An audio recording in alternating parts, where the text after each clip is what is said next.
And Pelly Banks is here, right in here.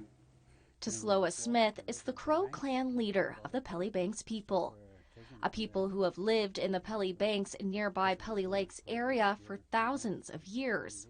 I grew up there. Till then, and we would go to, live out on the land. There's a lot of places in Pelly Banks that you can go, and we have fish and moose, caribou. And these are Pelly Banks people. There's Pelly Banks here. But in the mid-1950s, their band was amalgamated with another, effectively erasing the Pelly Banks people in the eyes of the federal government. There's an element to the story that hasn't been told. And it's the scattering that happened to the people. Erica Gilson is the executive director of the Pelly Banks government.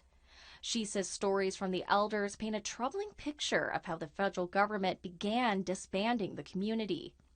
Children returning from residential school in the late 1940s were taken to the community of Ross River, forcing some parents to relocate so they could be closer to their children. And it was directly because of the residential schools coming in and stealing Harold that they dismantled the community and they scattered the people. Documents provided to APTN show by the early 1950s, the Department of Indian Affairs was already interested in reducing the number of bands in southern Yukon. Many reasons are listed for this decision, like improving integration efforts and moving communities closer to roads so they could find employment. In 1956, the department amalgamated 3 bands into other bands for administrative convenience. Pelly Lakes was one of them, and the band was amalgamated with what is now the Ross River Dinna Council. The Pelly Banks people say they were never consulted about the decision and claim they were wrongfully amalgamated. And no matter what the federal government has done to them, they never left their land. They never relinquished their rights. This is unfortunately not an experience unique to the Yukon. Gabrielle Slowey is an associate professor in the Department of Politics at York University, where she teaches courses in Indigenous and Arctic politics. Though she's not familiar with the Pelly Banks people, she notes it was common for the Department of Indian Affairs to move Indigenous communities to more central areas for the purpose of administering them. That includes things like implementing provisions of the Indian Act and providing social welfare. So this was sort of an expedient, judicious, cost-saving measure, if you will, regardless of where the community's geography was from or their ancestors were from. It was sort of an Indian Affairs directive to force settlements. As a result of the amalgamation, the Pelly Banks people became scattered.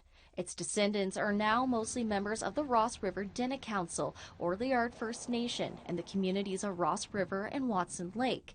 Despite this, leaders like Smith have been working since the early 90s to have the ban reinstated by the federal government.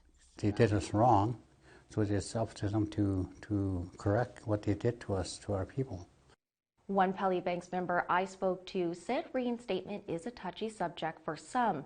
For example, the chief of Liard First Nation told APTN if Pelly Banks was reinstated, it would impact their funding and services. But Smith says Pelly Banks wants to be reinstated in a way that won't impact other Kaska communities, and there is support in their efforts. Documents and by-council resolutions provided to APTN show Ross River and the Kaska Nation have supported the Pelly Banks government in their efforts for reinstatement throughout the 90s and as recently as 2019. While Ross River declined to comment on this story, the chief of Liard First Nation says Pelly Banks reinstatement would involve all of the Kaska Nation and would be dependent on what membership wants. Next up on Part 3, why the Pelly Banks people can do little without formal funding. Our government receives $0, yet we function and we operate as a full government. And right now, we're fighting for the right to be